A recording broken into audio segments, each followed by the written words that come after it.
સામગ્રીમાં ચોખા છે, દૂધી છે, માવો છે, દૂધ, ખાંડ અને કેવડાનું એસન્સ ને વરખ છે.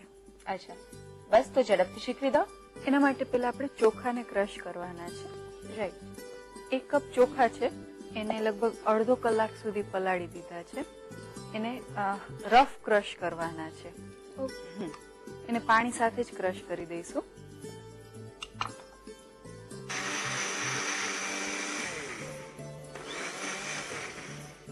એને એક બોલમાં કાઢી લઈએ.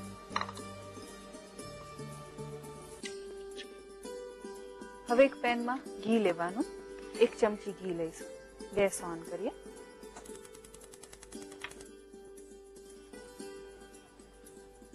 હવે આની અંદર દૂધી, છીણેલી દૂધી એડ કરવાની છે. આટલો પીસ દૂધી લેવાની છે, એટલે કે 1/4 પીસ થાય મીડિયમ સાઈઝની દૂધીનો એટલો ટુકડો લીધો છે અને છીણી લીધો છે. છાલ સહિત કે છાલ કાઢી? છાલ કાઢીને લેવાનું છે.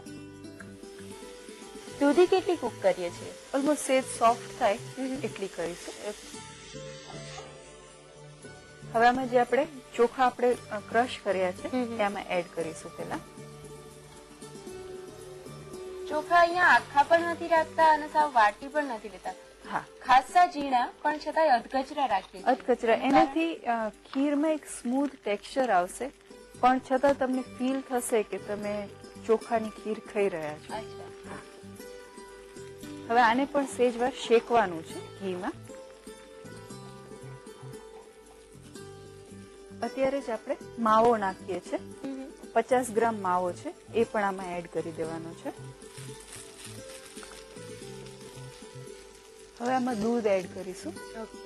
500 ml દૂધ છે. થોડું થોડું કરીને નાખવાનું છે અને આને ધીમા તાપે ચડવા દેવાનું છે. રાઈટ. અને આ જે ખીર બનશે એ સેજ થીક બનશે. આપણે જે રૂટીનમાં જે પાતળી ખીર ખાઈએ છીએ એવી નહીં હોય. થોડી ફિરની કરતા સેજ લૂઝ એ ટાઈપની ખીર રહેશે. હવે આને ઓલમોસ્ટ 15 થી 20 મિનિટ સુધી ચોખા સે ચડી જાય ત્યાં સુધી આવી રીતે કુક કરવા દેવાનું છે. ખુલ્લું જ રાખીએ?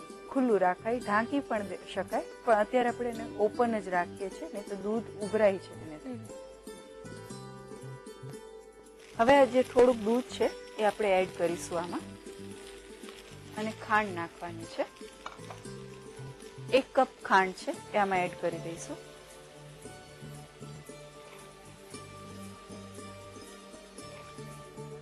હવે ફરીથી આને લગભગ 5-10 મિનિટ માટે ઉકળવા દેવાનું છે. થઈ ગયું છે. ગેસ ઓફ કરીએ. હવે આને રૂમ ટેમ્પરેચર પર આવે ત્યાં સુધી આને ઠંડુ થવા દેવાનું છે. હવે આમાં ફ્લેવર આપણે કેવડા એસન્સ ની આપીશું. ઓલમોસ્ટ 1 ડ્રોપ જેટલું કેવડા એસન્સ નાખીશું. હવે આમાં થોડીક રોઝ પેટલ્સ એડ કરીશું.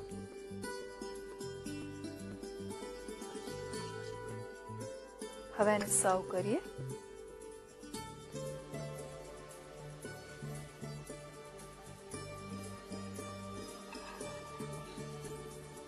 હવે જે ગુલાબ છે એને સેજ વરખમાં આપણે રોલ કરીને મૂકવાનું છે.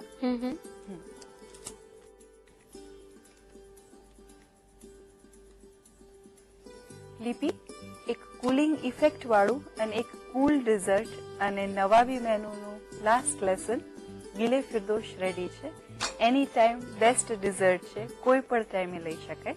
અને એને ફ્રીજમાં મૂકીને ચીલ કરીને સર્વ કરી શકાય કે રૂમ ટેમ્પરેચર પર સર્વ કરી? રૂમ ટેમ્પરેચર પર સર્વ કરાય, પણ ચીલ કરીને સર્વ કરો તો એ વધારે ટેસ્ટી લાગે છે. ઓકે.